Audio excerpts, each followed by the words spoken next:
press the bell icon for all updates.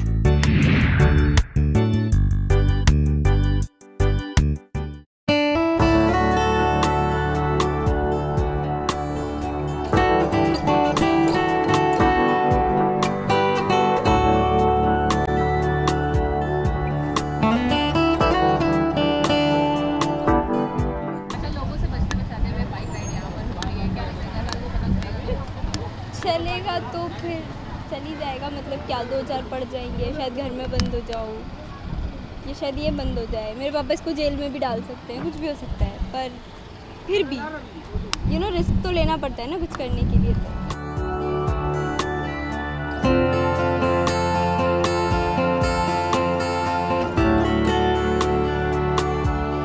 तो यार ये चीज़ें प्लानिंग के साथ नहीं होती हैं, तो जहाँ खाली रास्ता मिला वहाँ लेके जा रहा हूँ।